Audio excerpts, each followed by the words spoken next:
Welcome to JDM Imported.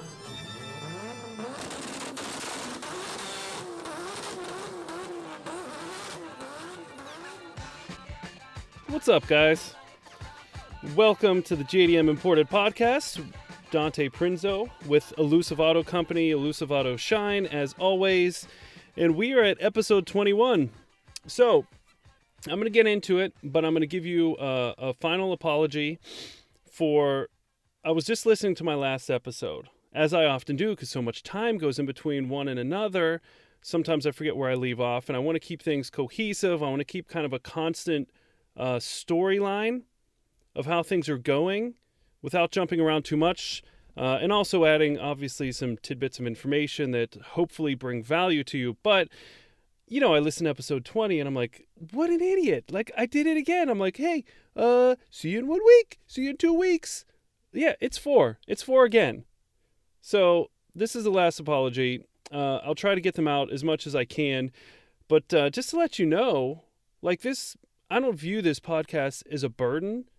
Actually, it's something I look forward to. And the fact that I look forward to it, and I'm struggling to do one a month, I need to maybe look at my efficiencies with things.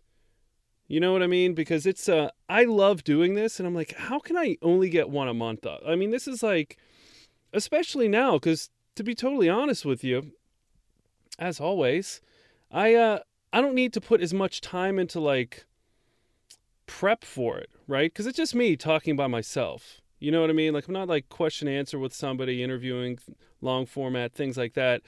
So, and I used to kind of stress, I'm like, what am I going to talk about for an hour? But, you know, I've gotten more comfortable with it, and I find that an hour is easy to fill up. Like, I could actually fill up more. I just feel like that's kind of the sweet spot until it starts getting a little too much of a run-on sentence. But yeah, I mean, it's... And I'm going to give you a perfect example of how I can run-on sentence the hell out of this podcast. And that is, you know, it got me thinking, and I'm like, you know, with... So talking about like the podcast being something I really enjoy to do and I can't find time for it. Then I start looking at efficiency in my time. And then I start just diving into that, in that area, you know, of, am I being efficient with my day? Like if I can't make time for something that I enjoy to do, like, I guess the easiest way I can equate it is that like if you work an 8-hour day and some people get done with their work in like 4 hours because they're highly efficient. Some people need more time. You know, some people use maybe 4 hours a day and kind of hang out the other 4 hours. You know what I mean? But at the end of it, if you have two kind of employees that are both working the same amount of hours, but one can get more things done than the other, both effectively, right? Like same end result, but one's using 50% of the time. Like, that's the employee you want to go with, right? Because they're just being more efficient with their time. I would almost rather go with that person knowing that they have 4 hours that they're spending on the internet, but they're still giving me the same outcome in less time because I know they have more bandwidth. And I kind of evaluate myself on that, like bandwidth. You know, just because I'm busy doesn't mean I'm efficient. So I don't have anyone to grade me because I work by myself. So am I being that efficient employee? I know I'm not that employee that works for 4 hours and just chills and that isn't efficient. I know when I'm working, I'm like all out. But is it just busy, or am I doing things intelligently? And that's something I still struggle with. I don't know if you do too, or if you've even kind of posed that question to yourself. But it's something I'm going through right now because I'm crazy busy. Like, I feel maxed out, but I know I'm not, because I spend so much time bouncing back and forth where I really should kind of practice what I preach in single-pointed focus, a task at hand, check it off, on to the next. But it's, you know, detailing's getting busy, right? The detailing aspect of the business, and people are getting to know me, and I'm getting more specialty work, and that's beautiful. I'm like, so happy with how that's going. But finding time to, like, work on the FC, because I do have someone that's interested in that, to get that out of here. And then also help other people bring in cars. It's like sometimes I bounce back and forth where maybe I can put off working on a car, or maybe I can put off sourcing until later in the day because that's when everything's going on in Japan. But like I can't turn it off. Like I might get an email or a question from a client at 2 in the afternoon here, when I'm like in the middle of a detail, the shop's busy, things are going good, and I'll like stop to answer that email, right? And then it kind of kills my flow. And then it shifts my mindset. So I don't know. Let me know what you think about that. It's something I'm going through with, does busy mean you're getting anything done? And I'm like, I don't know if I'm getting enough done, even though I feel like I work like constantly. Even when I'm home, it's hard to turn it off with like, and I try, and that's something I don't want to flex on is like when I'm home with family, like I want to shut it off, but it's super hard. So, there's your prime example of how this podcast could be 3 hours, because I could talk about that. I could talk about that topic alone for an hour. It's fascinating to me, and it's something like I'm constantly kind of grading myself on. So, but let's get into the meat and potatoes of everything. So, as always, we'll start off with an update with the shop, with the company. So, I am for those of you that have been around, I've had that right-hand drive RX-7 FC for over a year, and other cars have come and gone, but that one has just been chilling to the point where like I almost, because I have some friends that are bad influences, they're like, hey, you should just like build it as a track car. It would be a prime candidate, rust free, nice chassis, and it'd be a great candidate. But it's not the responsible thing to do. I sold the M5 for the business. I cut everything down just to the Honda Ridgeline that I'm kicking around, which I actually don't mind. But I miss a loud car. I miss stepping something out a little bit here and there. Some track days. Of course I miss that. And I could easily fall into it, but the problem is when I do it, it's like all out. And it's just not responsible right now. So I think that's why I've subconsciously been dragging my feet, because I've been like trying to talk myself in and out of it at the same time. But I've officially talked myself out of it. And it's not because I'm like, I have this strong will. It's because there's a guy that's interested in it. He wants it. So I need to get it fixed up, ready to roll so he could drive it back and register it and all that stuff. So that's good. That's really good news. It means I can get another car, and then I can start thinking of things as I should as inventory. And those of you that know me from this podcast know that it's hard for me to think of things. I take things very personally. I do that with the detailing aspect. I take things with these cars. I take them very personally, which is good and bad. I mean, it's good because I'm very transparent with people, as I would want to be if I was buying a car. I do a lot of extra things that don't need to be done. They're just things that would bother me if I was buying something. You know what I mean? And that's good, right? That's good from a review standpoint and a customer service standpoint. Sometimes it's not the best from a business standpoint, because I can, you get to the point of diminishing returns of your time and money. So it's a balance. It's something I've always struggled with, but honestly, I think it's a good problem to have. Like, I'm fine having that rather than like moral dilemmas of trying to like, undercut people and be shady about stuff. To me, I'd rather be kind of over the top and like, they ask for one picture of the underside and it's like a video. I put it up. You know what I mean? Like, just go over the top with that. Dye an interior piece that's faded that bothers me. Yeah.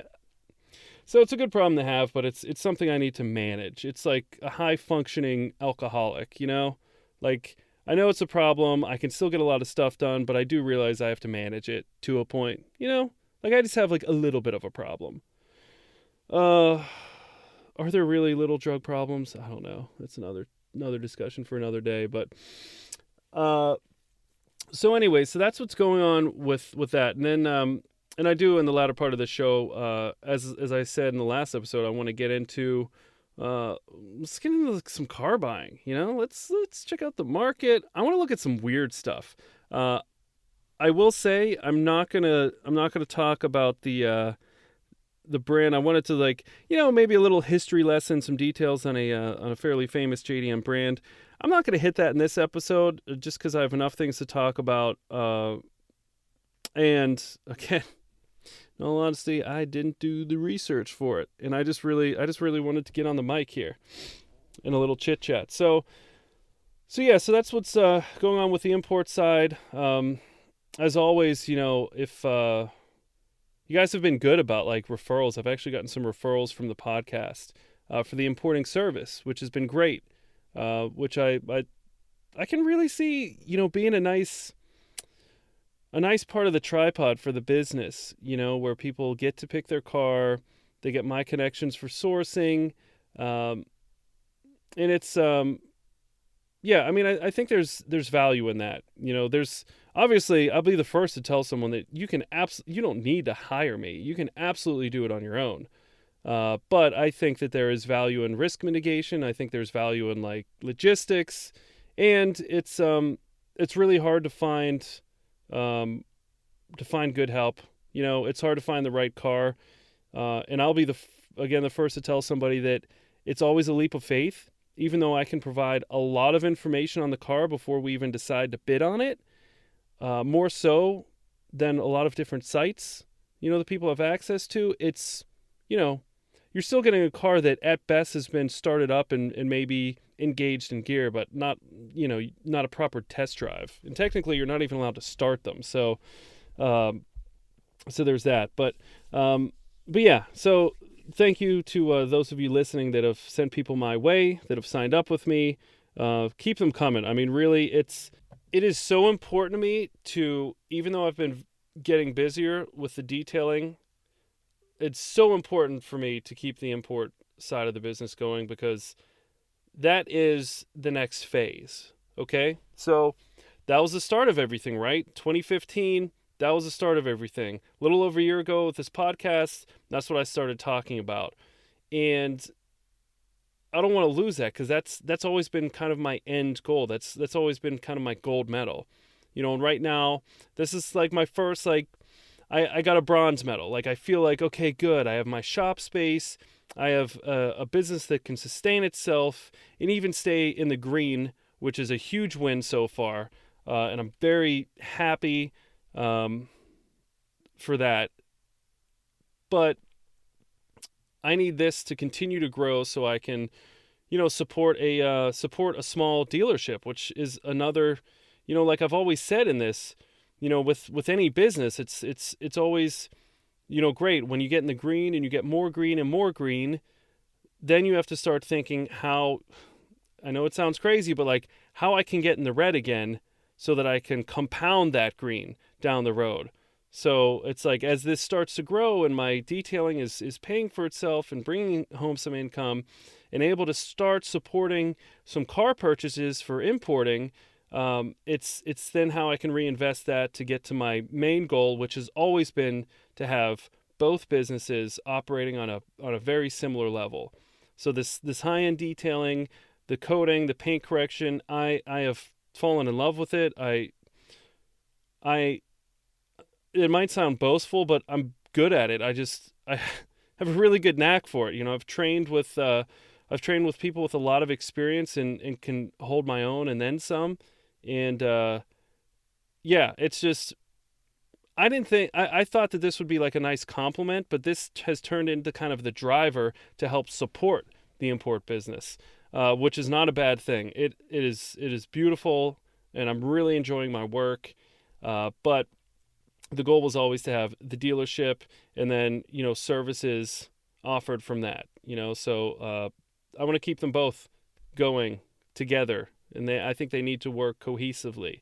So, but right now, as the analogy I've used before, there's the climbing of the ladder. So right now, the arm that's grabbing the highest rung is in the detailing, because that's where I can influence growth the fastest, and quite frankly, that's what works for my space and my life right now. And then it'll be holding on to that rung and then reaching up to the one above that with the importing. And we'll just keep going that until the ladder doesn't hit a ceiling in my mind. I just want to keep going, but like I've said before, keep things very boutique and customer facing and service oriented in whatever buzzwords you can think of. So the detailing business, just to give a little update on that. So, as I mentioned before, the not having a listing on Google, I thought would be a bad thing, but then the silver lining was, and I hate to say I told myself so, but I told myself so, that it would be a good thing. It would be a good learning experience uh, for kind of old school marketing. And quite honestly, I haven't had to do much old school marketing. It's luckily I'm in a great community where there's just a lot of word of mouth. And I've just, I mean, it's silly, but I've been putting business cards in, the salon, some of the restaurants, and just from doing people's cars around here and just really, I mean, really going above and beyond on some cars that are important to people, right? So, and this kind of ties into what I was saying before about managing time, and if a car's an A to B, for me to like really go nuts on like restoring the windshield cowl doesn't make sense because they're really not going to see value in that. They're going to be like, oh, well, thanks, but like I don't give a shit, But on the collector or the guy that brings his car in for a correction to just do some extra stuff when it's already like an 8-10 hour service, whatever it may be, has really paid dividends, And it's not like I'm just doing that to grow business. I'm seeing the value in it. Like it's easy to do that at the beginning of a business, right? Because you're like, I have to do that to get customers. Then once you're busy, you can start shortcutting, right? It's not really how I see it. When I get busy, I will just continue to do that, and I just will not overbook myself because those are the types of customers that I want, that see value in what I do in the extra step. Because I honestly, I like I'm not wired a different way, so I'm not going to work against my grain. And there's a lot of other people that can, and that's fine. And like I would never slight like a quick detail shop or a high volume detail shop because there is a place and a need for it.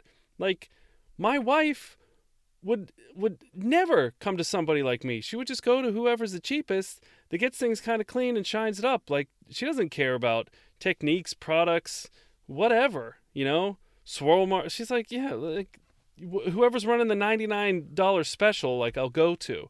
That's has 5 guys working on it and they're in and out in an hour. So I love those places. You know why? Because they just keep people in that mode of like, oh, I can get my car detailed. I can detail. It just reaches more people.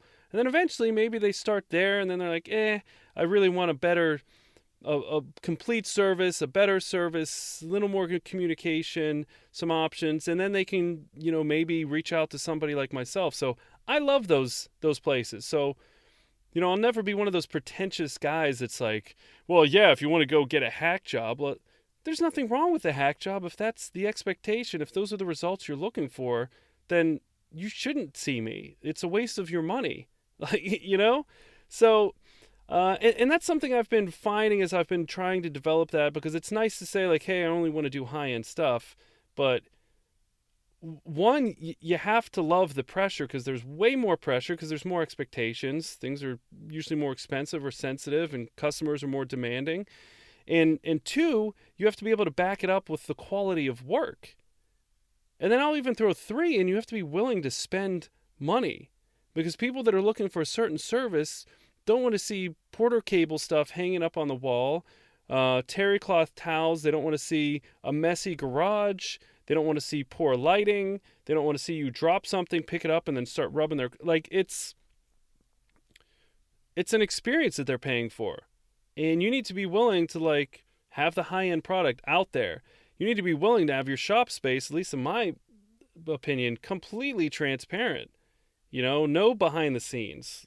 People usually don't wait here, but I offer. I even offer to show them. I show them videos, just almost in a selfish way to validate the type of stuff I'm doing. And also, quite frankly, it helps with tipping because they're like, oh, I didn't realize it takes like 20 minutes to properly clean a set of wheels. I thought you just kind of spray some stuff and hose it off. It's like, no, I clean like behind the spokes, in the barrels, like brush on the calipers. And you're just building value there. So, it's not for everyone, but that's where that just works best with me. It's not because I think it's the best for Instagram or it's the flashiest, because quite honestly, I could probably make more money just turning shit over real fast. But I wouldn't be happy, and I don't think my work would be as good, quite honestly. I don't think it would be. I can only operate at a certain level, and that's what it is. So that's what I've been going through. But luckily, it's when you do cars like that, when you do the new M3 that the guy just bought and it's his dream car, or you do the older M3 that was a collector car that someone's kept forever, or even like the SUV but it's a higher end an X5, or it's whatever it is, older sports cars, newer sports cars, even luxury sedans that I've done that people just really care about. They like to tell people. They like to say, no, your guy sucks. You got to go to mine. And that's this podcast. I got to tell you guys, this helped me tremendously in that, because I listened to some of my old stuff and I'm like, I'm always preaching that I'm looking for fans, not customers, like in the importing side. And I'm like, I need to always have that in the front of my mind for detailing, that I want to create fans, because that fan, that customer that brought in their car, whatever it may be, but just appreciates the effort and the diligence, they will absolutely, like, they love to tell people about that. And that to me is worth more than whatever I spend on Google ads. And then I can even rationalize it from a monetary standpoint. The extra time, maybe it's an extra 30 minutes on just some little fine stuff that no one would really notice unless I point it out. But that's the stuff that gets them to talk. Like, oh, you should have seen, like, he had this little brush and he was like brushing out the vents and blowing them, or like, oh, you should have seen him, like, when he was polishing it, he was like taped around the emblems and had this 1-inch pad and took forever, or just around the front hood emblem. Those are the things that get people excited. And then they don't have remorse when they have to write you a bigger note, and they show people, they get excited about it. And it takes time, but it's like, if I factor out that extra half hour it takes for me to video things throughout a detail, or the extra steps, or the dyeing, or whatever that I do, I could be spending that on ad money, right? And I can't say for sure which one would work better as far as bringing in money, but as far as curating the type of business I want to build, this is the only way I have max control over that. And then I get people that want to be here and want to bring me their car throughout ownership in all their cars. Like, I want to be like their doctor, like you have a family doctor and that's just your doctor. You don't just go to whoever's close by whenever, typically, right? I mean, generally, yeah, sometimes we go to us in the States here, Med Express or whatever, quick, doctor facility you have in where you're living. But for the most part, you have like a dentist and you just go to that dentist. And that's kind of how I view this. I don't just want to be a quick service just because it's like, I thought just, for Christmas this one time, not only do I want those people to come back, I want to show them the value in what I do, because it's very easy to devalue it, because you're like, well, what's the point? I get this car clean, it rains, it's dirty, it's a total waste of money. So I kind of show them value in what's cleaned, how it's cleaned, and how it can help add to the experience of ownership, add to the value, make things last longer.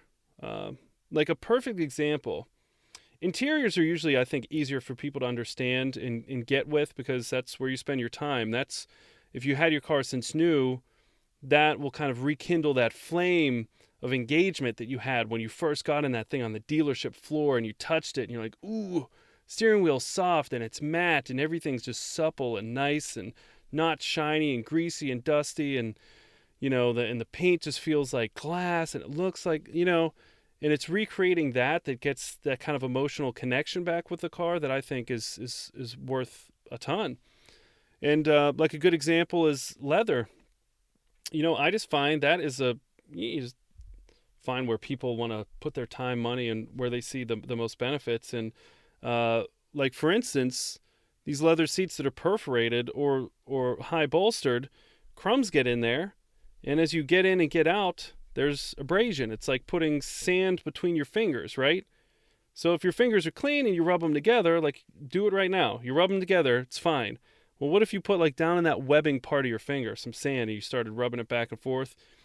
It would like wear your skin raw. And if you did it long enough, you would damage your skin. And it's the same thing, like leather skin, right? And sometimes we don't put these things, they're real basic, but even we don't put these things together. And when I show people that, like that when you separate, when you kind of pull there and I blow with compressed air or steam and the amount of stuff that comes out of those cracks, and it's like, where does the failing happen? On that, like I've seen it on 2-year-old BMWs, like really high end, like M models, where people are spending well into the 6 figures and, the dye, especially on the lighter colors, the dye's worn off. And you might not notice it at first, but as that bolster breaks down and that seam kind of spreads, then you're like, oh man, like the dye's worn off right there. And it's like, yeah, and that's just because it hasn't been properly cleaned. And it's that sand, it's that dirt, those crumbs, whatever it may be, just rubbing together every time you shift your body. Not even that, every time you hit a bump. Like, think about it. There's a lot of wear and tear on seats. And that's kind of the first thing people look at when they buy a used car, when you go to sell one, is I could tell you if somebody was overweight or not in an instant. It's easy for anyone to see if a bolster's broken down, or I can tell you if someone really took care of their car because all those little perforated dots aren't filled up with crumbs, and all those little seams in between the seat, there's no issue with the dye. It's a consistent color throughout, especially, man, like camel, like that camel color in BMW, Mercedes. Great leather. Like, I love those seats, but man, not properly taken care of, especially with Porsche. They'll look bad after a couple years, like quickly, and that's something that I like to sell to people, or at least not sell. Sell's a bad word. I like to educate people with, right?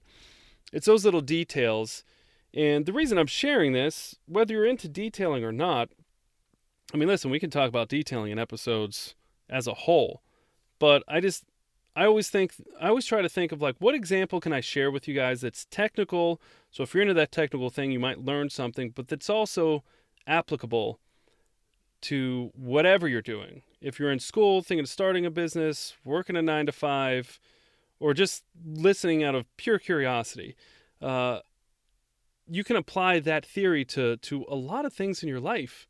Even interviewing for a job, is to really find something that is in front of somebody's face, right? Something obvious but overlooked.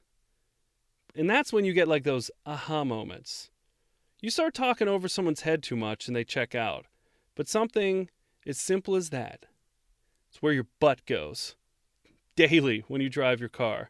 And the value, and not just it looking pretty, but maintaining something, right?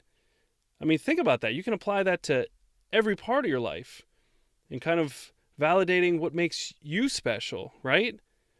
If you're trying to get a point across to somebody, if you're trying to win an argument, it's just kind of a great standpoint to come from. Often, if we're trying to make a case for being hired for a job, for landing a client, winning an argument with our girlfriend or wife or husband or spouse or whatever, it always comes down to like, you want to flex your muscle. You want to flex all your knowledge. And sometimes it's just taking something very simplistic and pointing out the obvious, but that is obviously overlooked. I know. It's a tangent, but it's helped me, so I thought I'd share that with you. But yeah, I mean, it's something like that, as simple as that. It can really change your view on life, and I guess I have a lot of time detailing cars, headphones in, to think about stuff. And that's why maybe this podcast is going to get a little weird. And, I don't know where it's going to go. I think it might be. It might start getting weird. the more time I spend by myself in cars. I feel like I'm getting weird because I have like zero, other than like people dropping cars off and stuff, I don't have any interaction with humans. I mean, it's like, in my family, but you know what I mean? Like the whole like workplace or student or all that camaraderie. Nip. I'm just solo and weird all day, talking to you guys every once in a while, which I should be doing more. But so anyway, so that's what's going on in the detailing world. And please let me know if you guys want to hear more about like specific like technical stuff. I'm glad to talk about it. Again, I know it might drift from the title of this podcast, but from the beginning, this has always been kind of a tracking of my journey. So, I mean, I don't know about you. I listen to a lot of podcasts, and personally, like, I like a little variance because when things get repetitious too much, it's like, I move on to the next. Like, I can only hear the same question so many different times, unless like the podcasts I love, the interview based, are the ones that it's people from all different walks of life. So you always get something, I'm sure plenty of you have heard or listened to like Joe Rogan or Tim Ferriss, and it's like that's because they're not just interviewing people that make gears. They're interviewing psychologists, swimmers, fighters, engineers, comedians, actors, like astrophysicists, like everything in between. Like, and that's what makes it interesting to me. So, I don't know, like personally, I feel like if I just kept talking about JDM stuff for every episode, like it would get redundant. Or if I just talked to car guys every episode, like, I don't know, eventually you would hear everything you really wanted to, and you'd probably come back to it. It'd be cyclical, but I don't know. Again, it's more, of my conscious saying, like, let's build fans, a community, and I think that's by, I don't know, keeping things interesting and keeping you involved. So let me know what you think. If you want to hear more JDM, more detailing, or if you just kind of like the format that's flowing right now, because this is probably the most organic and natural, where I just kind of talk about what's on my mind, talk about a little business stuff. Business stuff is always going to tie into life stuff. I think it goes hand in hand. And and then obviously some car stuff, because I mean that's why we came here, right? And that's what I do and think about every day. Like, as much as I might get on this tip, I'm still like, I still love to look at pictures of really nice stanced out JDM cars, and I still fantasize like crazy. Oh, do I fantasize about getting back on the track? I just miss having a fun car, and I miss that feeling of like intensity and thinking about every minute detail of every turn and how I can improve, and the data logging, suspension setup. Like, oh my God, I'd get lost in that again so fast. I want to get back to it, but not now. It's not the time. You know what time it is, fellas? It's time to, let's take a look at the JDM market, shall we? So, I promise you some obscure vehicles. I mean, let me digress, right? Is anything obscure anymore? Like, we all have access to everything, so it's very seldom that I could show everybody something they've never seen. Somebody's seen everything at some point, correct? I think so. So, I'm not going to sit here like I'm inventing the wheel, because some of this stuff is like old news, right? But I think it's just interesting to see what's going on with the market with some of these vehicles, seeing what's out there. So, first off, and I've had requests from a business standpoint for like Euro cars, because in the JDM market, Euros are plentiful, and pricing's usually not terrible compared to the rest of the world. So it's a valid place to look, and it's a little easier, at least depending on country, because I always have people call me out like, hey, this exception, that exception. You think I'd turn off my phone, right? Stooge. But I always have people call me out like, well, no, not true. I'm just saying in general, and I'm living in the States, so I'm just basing my experience there. It's a little easier and cheaper bringing things from Japan to here than maybe England to here. Okay? And I'm not saying the process is simpler. There's just more resource and it's just the easiest way, and cost is negligible anyway, comparing the markets. Maybe even a little cheaper in Japan, I think. If you're comparing, apples to apples, Euro car in Euro and a Euro one in Japan. So, but it is very up and down. And a perfect example is like the Lancia Delta. I absolutely love those cars, right? I want to bring one in, like hardcore. I want to bring one in, and they're super expensive to find one here. Like so, and like the Integrale, right? I mean, that's what everyone wants. No one wants the normal one; they want the Integrale. So, and it's just quintessential Group B, late '80s rally goodness, right? Quad circular headlights, turbo engine, great all-wheel drive system, aggressive diffs, and just I mean the styling is it's just a door wedge. It's a cinder block with a hood cut out, and it's gorgeous. Love them. They have like the and their rear quarter panels look almost identically to E30 M3s, like almost an identical type of flare as far as the angles and proportions. It's just it's a gorgeous car. But they're really expensive in the States if they're already legal. Now, getting one Japan, not crazy expensive. Now, they have been influenced by the world market because a lot of people want them, but it can be had a lot cheaper than, one that someone's restored in the States. Now, let me go on another tip. Restoration's very expensive on them. So, if you do see one in the States where someone wants like 80 grand and it's like really clean and restored, yes, that is a huge difference from what you'd buy one for, but sourcing, the work, finding a specialist, body work, engine components, we've talked about how hard it is to source windows for certain JDM cars. No difference with these. That's where the value, because people can quickly put 40 grand into one of these, freshening it up. Like freshening it up. I mean, we're not talking like frame off resto. We're just freshening it up. Rebuild engine, paint and body work, some suspension, trannies. Like, yeah, you'll be 40 grand in addition to what you paid for it quickly. So don't be so quick to be like, oh man, I've got to get on the JDM market because you can get one for like in the 20s or so. Yeah, yes, absolutely. But the ones that you see that are all finished up, sometimes they're worth it. Not all the times, but sometimes.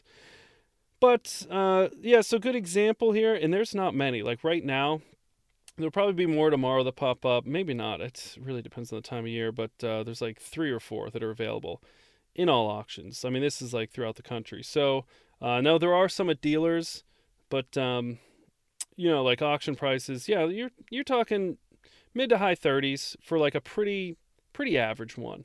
Like 100, and they usually have all these all-wheel drive ones, and that's something I say with like the Pulsar. They always have more mileage because they've just been driven year round. Again, they're not like special in Japan. Integrales might be, but like a Nissan Pulsar or like a Lancer Evo, like it's not a big deal. Like people are driving them to work and commuting for years. So when you're talking something that's 25 years old, yeah, it's going to have over 100 and some kilometers pretty quickly. But converting to miles, that's low miles, I think, for something of that age. So, in a good instance, this one's like a 3.5 condition, which is as high as you're going to find unless something is minty mint of this age. So no accidents or anything. And yeah, I mean, we're, mid to high 30s. That's where you're at for Delta Integrale. So, you bring it over, things like that, and now you can see quickly why some people stateside are wanting so much money for them, especially if they have one that's like lower mileage, numbers matching. I've seen them in the 6 figures. So it could be a great investment. If you have a lot of capital, it could be one of those cars that is worth like buying, making as minty as you can make, and you might turn a dime or two on it. So yeah, I mean, heads up with that. So, but yeah, like the Euro market's, it's better than you would think. So that's Integrales. Same with like some of the Peugeot, the old school Peugeots. There's actually a lot of them available at any given time. So, if you're ever looking for something like that, look at the Japanese market because there is some goodies there. Yeah, like I'm looking, and I'm not super familiar with Peugeot. There's like so many different models, and they're all like a 307, a 308, a 406, a 407, a 508. It's like can't keep track of all that stuff. But anyways, yeah, it's a good place to look. Older Maseratis, older Lotuses, and new ones. I mean, there's some really cool. Like right now, there's an '85 Esprit in Osaka. It's a 2.2 liter. Starting price is 1.8. So that'll probably go well over 2 mil. Actually, probably more than that. So, yeah, I mean, oh god, they're so pretty. And this one's minty mint. Yeah, this will go for a lot of money. But 6,000 kilometers. The seats look brand new. It looks like no one's ever sat in it. No, this is actually going to go for a ton of money. But it just goes to show you, like, sometimes you think a little bit outside the norm, and you're like, it's hard to find a clean car in the States, or it's hard to find something reasonable. Well, you know what? If you're okay with, right-hand drive, and there are definitely some left-hand drive Euros in Japan, so that makes it easier if you're in a left-hand drive country. Hey, take a look at the market because they are out there, and you can get some gems. Like this Lotus, this old school Esprit. I mean, it's left-hand drive, and it is. Oh, I wish I could show you pictures. Oh, actually, you know what? I'm just looking here. Oh, so that 6,000 miles is not accurate. The interior's been done, and it's a gauge swap. So then you take that in consideration because you will not know for sure what the mileage. Well, you can do a mileage certification. You can find out some history there. There's always a way. So, and for those of you that don't know, that's definitely something you can do in the Japanese market. Because I know some get concerned with like, well, there's no Carfax. There's no, like, how do you know what the history is? And in a lot of cases you don't, but you can get a, was it JVEC? I mispronounced it maybe. I don't know. But you can get a mileage certification that essentially will show you and a little more about the history, but it's not great, to be honest. Also on the export certificate, it'll give you, it's sometimes the last couple owners or the last times that it's been in for inspection. Like, for instance, I've had some cars that's like, there's an inspection number and it's like, 63,000 kilometers, a certain date 2015, and then it's exported in like 2018, and you see that it's been driven like 2,000 kilometers. So that's the type of history you'll get, is basically, because a lot of these, like I've told you before, like people have, and then they just sit because they're just either something needs repaired or it's just been too expensive to drive on the road. Since, without going into total long form, essentially, the government doesn't want old cars on the road. They make it hard for people to have old cars.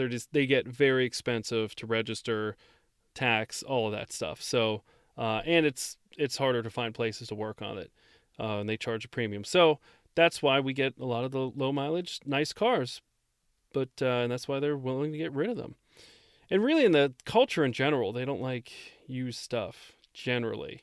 It's nice and new and fancy. So there's not like, I mean, obviously there's a big car culture, but it's not so much like in the States here where it's like classics, finding like a lot of passionate people in that. It's more niche boutique groups of people that are really into the old stuff. So we just see it a lot because we're into it, right? Because we see the videos and have grown up watching Option and all that stuff. So, but it's not as prevalent as it is in other countries, I think. So, but yeah, so Euro cars, I'm not going to talk a ton about those, but one more thing. BMWs, if you're an old BMW, if you like older BMWs, the classics, it's a good place to look, especially for like Alpinas, some of the models that, we've had like Alpina badged models, but some of the true ones that you can get, in Japan, pretty sweet. And there's always a ton. And especially if you're looking for like older M's and things like that, I mean, there's a ton. Like right now, just 3 Series alone. Well, that's in a lot of, we'll get the years closer to like legal years. Yeah, there's like 8 There's a bunch of M3s, a couple old M5s, and man, I'd love to import one of those. But yeah, so oh yeah. Ooh, well, I'm finding some stuff real. Okay. Man, I gotta get this FC out of here. Gotta buy some stuff stat. So, anyways, yeah, and then of course the K cars. So if we're talking more obscure, the K cars, I've always been a big fan of. I think that there's a place for those, and for those of you that don't know, that's tiny little cars, 600cc and less, and it was something that was quite popular back in the day due to the gas crunch and taxes, because they would just grossly tax cars. There were gas guzzlers there, and I mean they still do, but apparently it was very bad back in the day. But yeah, for K cars, there's a plethora of them, like the AZ, AutoZam, which I'm sure most of you have seen with the gull-wing doors. It's there's always some of those available, and they are just, I think they're really cool. Like, not enough people, I think, give them love, but I think they're pretty sweet, for sure. And then the AZ, I mean, that's it's essentially a Mazda. Then of course I've talked about it before. The you know what I want to see? You're gonna see with me right now. So the Cosmo, and it's the Enos Cosmo. So it's one of my favorite Grand Touring cars. Came with a 13B and a 20B, and obviously the 20B, the 3-rotor, is the one to get, because it's just, equal parts torque and equal parts horsepower, and just awesome. But yeah, I mean, that is a fantastic GT car. I love it. I love it to death.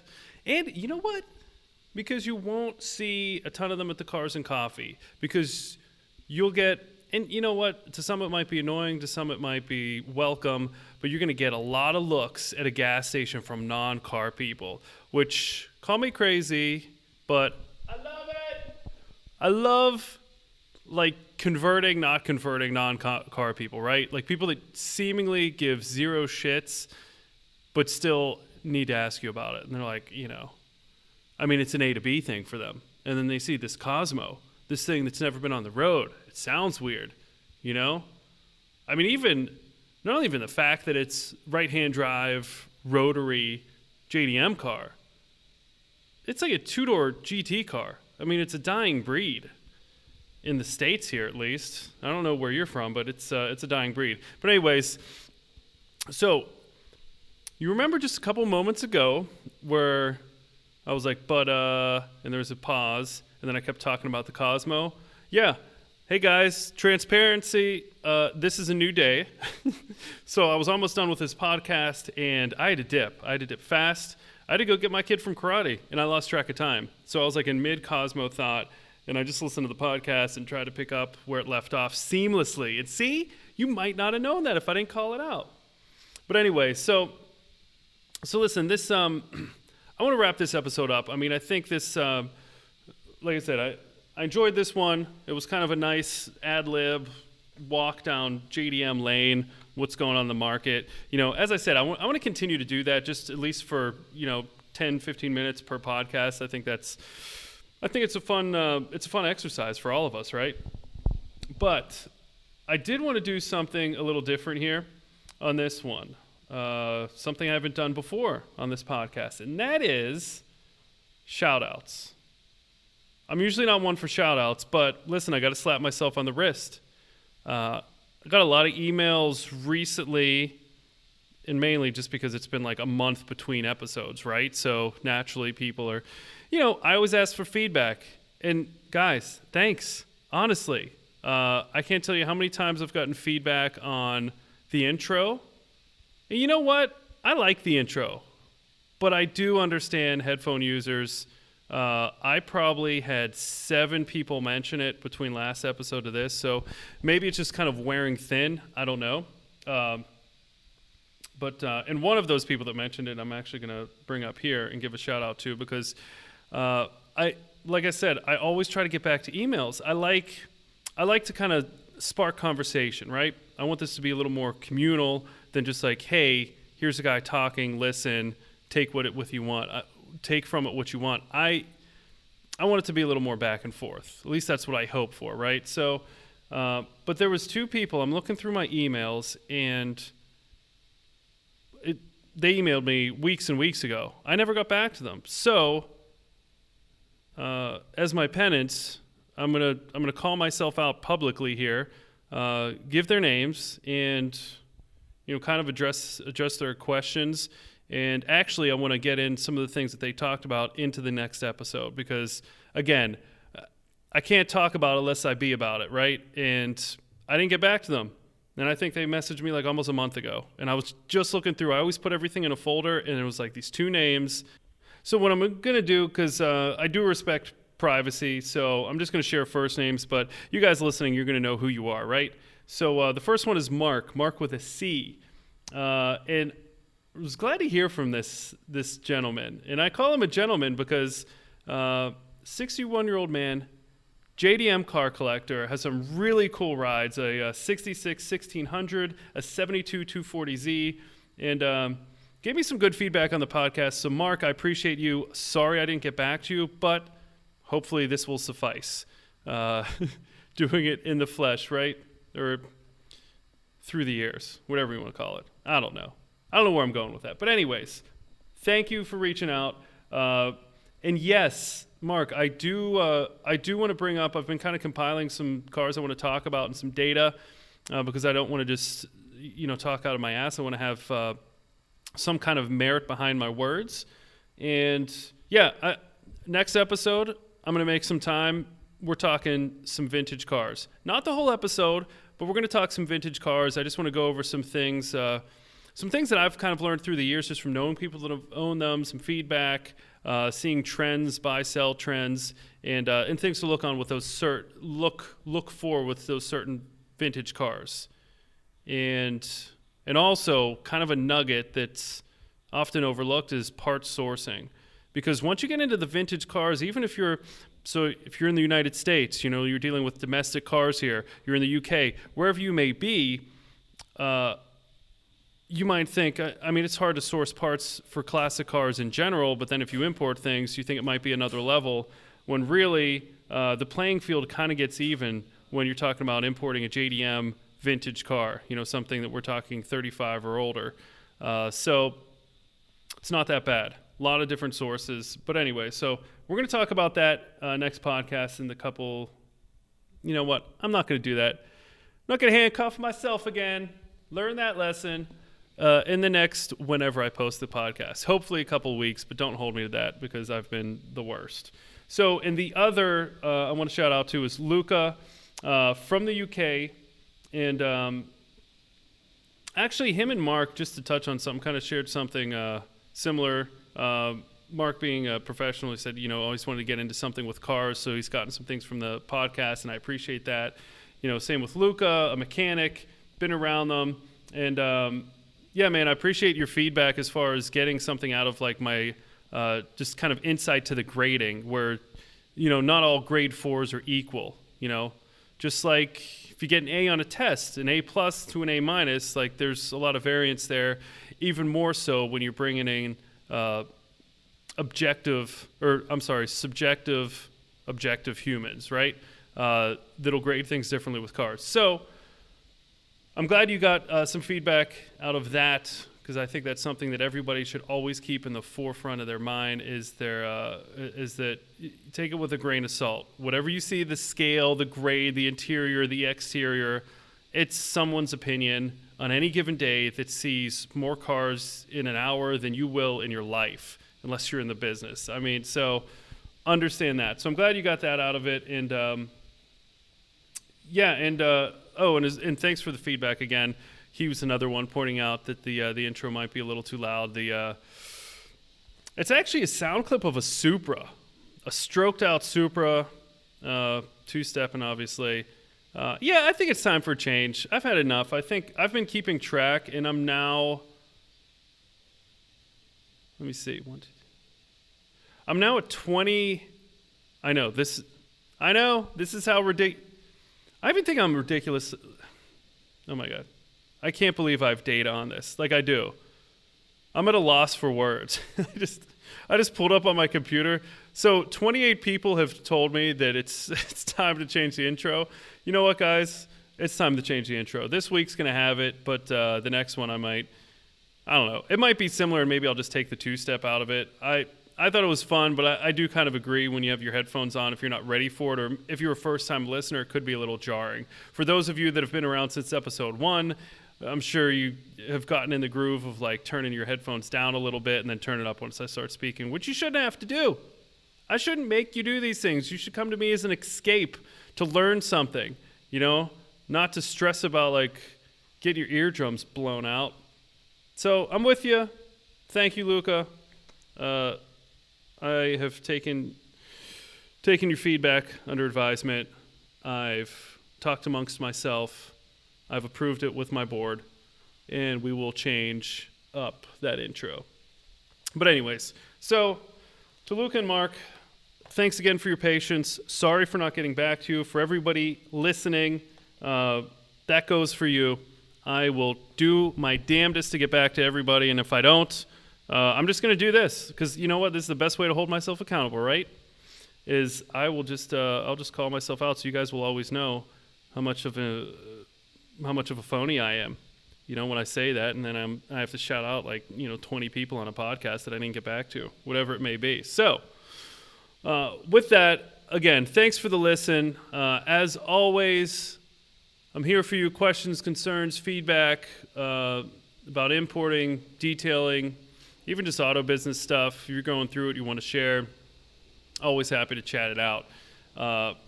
And next time I'm back, we'll be, like I said, we're going to be hitting the market again. I do have some updates to go over with some hurdles in winter life here in Pittsburgh, Pennsylvania, and how to get around a seemingly seasonal business in the wintertime. And and we're going to cover some classic JDMs as well.